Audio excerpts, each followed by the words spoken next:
Bonjour et bienvenue dans Passionné de Novelas. Dans cette nouvelle vidéo nous allons présenter le résumé du feuilleton brésilienne Le Prix du Désir. Mais avant de commencer, abonnez-vous et activez la cloche de notification pour ne pas rater nos prochaines publications. S'il vous plaît, n'oubliez pas d'aimer la vidéo. Les amis, si vous aimez le travail que nous faisons, alors s'il vous plaît soutenez-nous avec le super thanks. Vous pouvez suivre la série au complet dans le site de serianovela.com.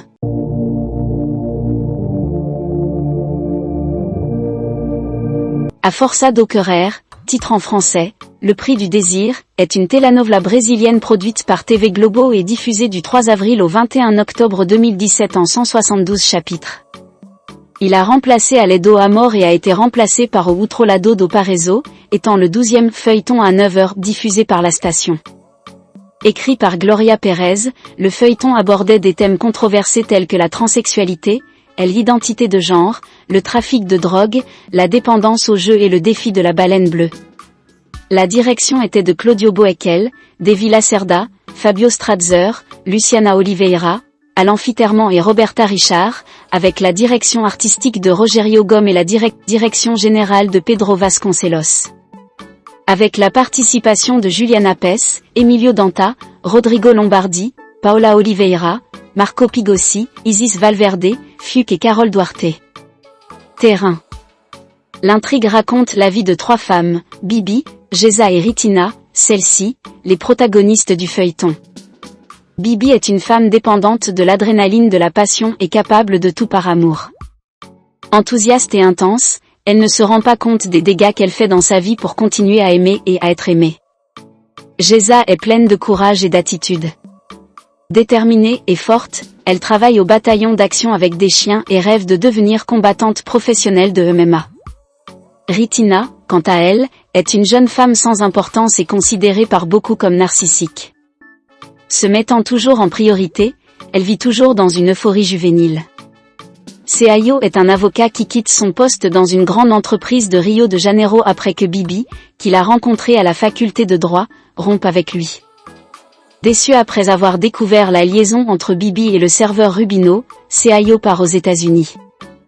Après presque 15 ans, il est de retour au Brésil, déterminé à sauver son passé. En même temps, à Para, Zeca est complètement enchanté et amoureux de Ritina, cependant, il fait face au rejet de son père Abel à propos du roman. Tout va bien jusqu'à ce que Ritina rencontre Rui et soit éblouie par ses promesses.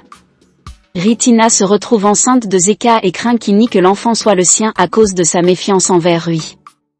Elle finit par ne pas compter. Le soir de son mariage avec Zeca, elle s'enfuit avec Rui à Rio de Janeiro après qu'il les ait attrapés ensemble.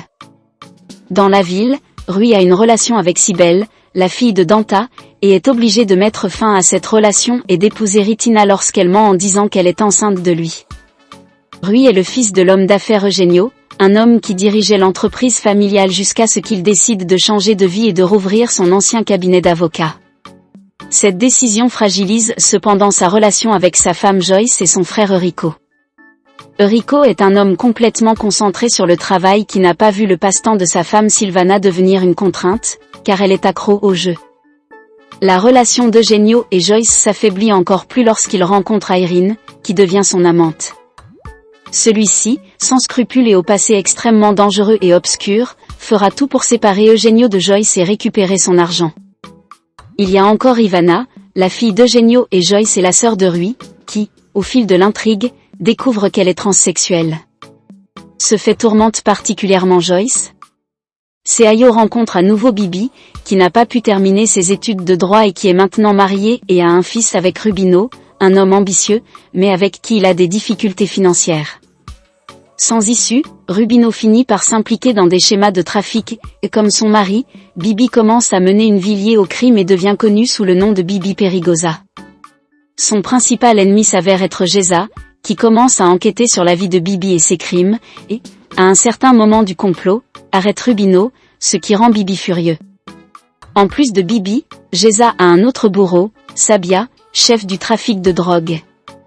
Et voilà la famille, dites ce que vous en pensez dans le commentaire et dites-moi aussi quel acteur ou actrice que vous voulez voir dans la prochaine vidéo. Merci d'avoir regardé.